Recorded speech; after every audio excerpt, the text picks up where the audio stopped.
Ce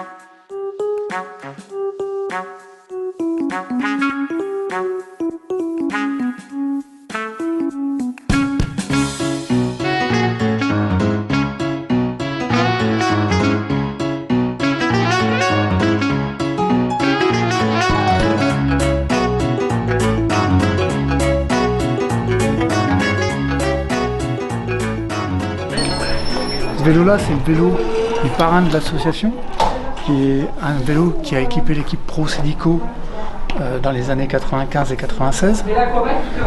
Le parrain de l'association est en fait un coureur qui est né à Loison-sous-Lens, qui a couru chez Cedico sur des cycles Leleu fabriqués dans la région. Donc il représente exactement un parent 100% français et 100% de la région du Nord. Région, complètement des Hauts-de-France et même du Nord-Pas-de-Calais complètement. Et alors pourquoi ce nom, ce vélo TGV? Alors le TGV, c'est simplement qu'on a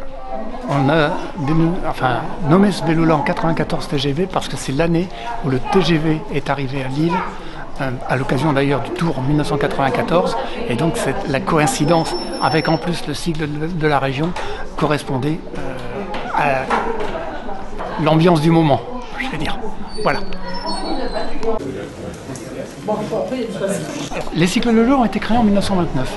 En fait, c'est mon grand-père qui les a créés. Il était coureur cycliste, tenait un bistrot, et était coureur cycliste jusque dans les années 1925. Il tenait un bistrot et en même temps, il réparait les vélos de ses copains. Ça a pris tellement d'ampleur qu'à un moment, l'activité bistrot a baissé et il est devenu purement réparateur et détaillant de vélos. Il s'est retrouvé sans rien après la Seconde Guerre mondiale. Il est reparti de zéro en 1945-1946.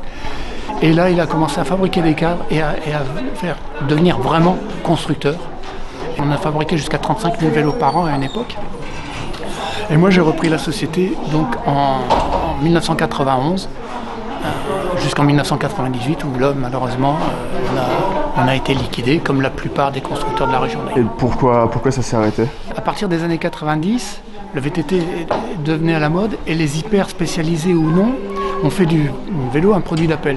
Ça veut dire qu'on a cassé les prix. Moi, j'avais une affiche devant mon bureau, 4 mètres sur 3 d'Auchan, qui vendait 2 VTT pour 750 francs, alors que mon premier prix était à 1500, donc 4 fois moins cher. Et donc, ça veut dire que ces vélos-là arrivaient d'Asie. Et ça a commencé à tuer et les fabricants français et les fabricants de pièces français. La plupart des autres pièces étaient fabriquées à Saint-Étienne, que ce soit le cintre, que ce soit l'éclairage, que ce soit les garde-boue. Saint-Étienne était le berceau des pièces de vélo. Mais les Hauts-de-France étaient le berceau des fabricants de vélos. J'avais, moi, des jeunes, 20, 25 ans, qui venaient me voir, qui réparaient leur vélo Leleu là, et qui venaient me voir en me disant c'est quoi l'histoire de ce vélo que j'ai récupéré de mon père, de mon grand-père. Et je me suis dit, il y a un manque. Et vous avez créé une association. Hein. Et donc j'ai créé une asso le 1er novembre 2021 pour valoriser tout ce patrimoine industriel d'une quinzaine de constructeurs et d'une dizaine d'équipementiers dans la région. Et mon vrai objectif, c'est de faire une maison du vélo, c'est-à-dire un lieu pérenne où on va pouvoir exposer sur différents thèmes, mais un certain nombre de vélos. Parce qu'aujourd'hui, je fais une expo, je remets mes vélos dans le garage, personne n'en profite. Si j'ai un lieu pérenne, par une mairie qui accepte de bien vouloir nous héberger, ça va permettre de montrer aux gens ce qu'on était capable de faire dans la région. Aujourd'hui, on connaît les mines, on connaît le textile, on connaît moins l'industrie du vélo dans les Hauts-de-France.